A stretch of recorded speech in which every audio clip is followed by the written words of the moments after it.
Alors, prochaine étape, on va essayer de travailler le passage du pas. Alors, il faut savoir qu'on fait en moyenne 7000 pas par jour. Donc, ce sont beaucoup de pas dans la journée qu'il faut essayer de faire le mieux possible. Et pourtant, on a tendance, en vieillissant, en avançant dans l'âge, on a tendance à moins bien dérouler les pieds sur le sol, à faire partir la tête en avant, alors que normalement, c'est le bassin, les pieds qui nous permettent d'avancer. Et donc, il faut vraiment corriger cette façon que l'on a de marcher pour garder de l'aisance, de la facilité à la marche et pour pouvoir se déplacer le plus longtemps possible sans avoir peur et sans avoir de soucis.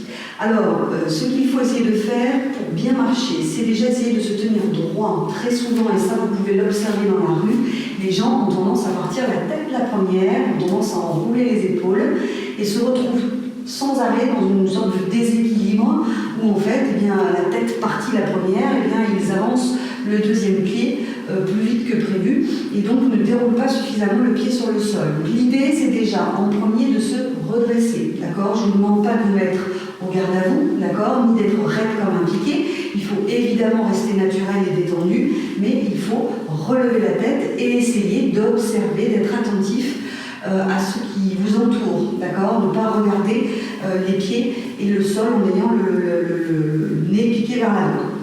Une fois que vous vous êtes redressé, vous allez dans cette position essayer d'avancer votre pied droit. On va commencer avec le pied droit.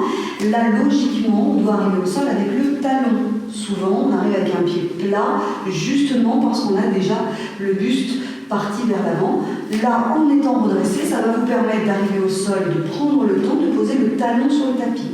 Une fois le talon posé sur le tapis, vous allez avoir le temps toujours de bien dérouler le pied sur le sol.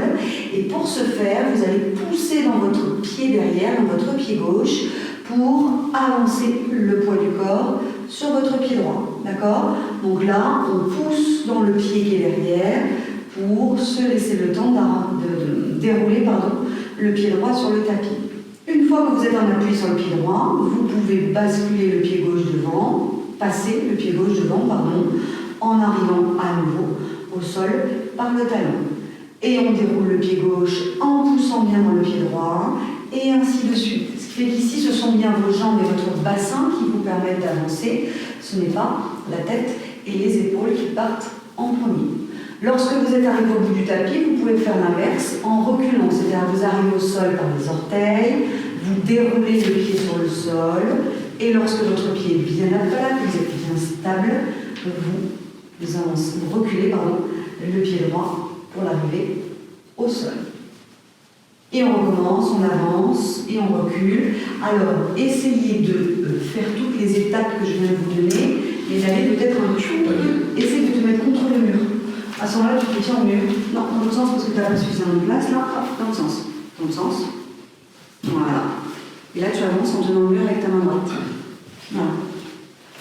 C'est-à-dire que là, évidemment, on n'est pas du tout dans des conditions réelles, vous êtes pieds nus, vous avez le tapis qui est un peu mou, qui déséquilibre les choses, et parce que vous avancez tout doucement, en faisant bien attention à ce que vous faites, on est évidemment beaucoup plus déséquilibré. Donc il ne faut pas s'inquiéter, c'est bien normal. Pour ceux qui ont des soucis, vous vous mettez comme ça de profil et vous avancez en tenant le mur.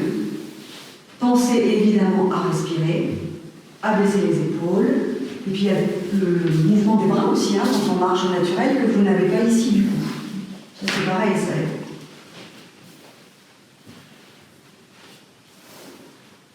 Alors, essayez de ne pas avancer le bassin en faisant on avance le bassin, mais on n'endine pas, quoi. Pensez également au quotidien, et là vous allez le faire toute la semaine, on le reverra la semaine prochaine. Pensez à allonger le pas, on a tendance en vieillissant à le raccourcir ce pas, et on a tendance également à l'élargir. Donc vous allez très légèrement l'allonger et très légèrement le rétrécir dans le sens de la largeur. Je ne vous demande pas de faire des pas de 70 cm. Si vous faites des tout petits pas d'entrée, attention, on y va tout doucement, de manière progressive et en fonction des possibilités de l'équilibre de chacun.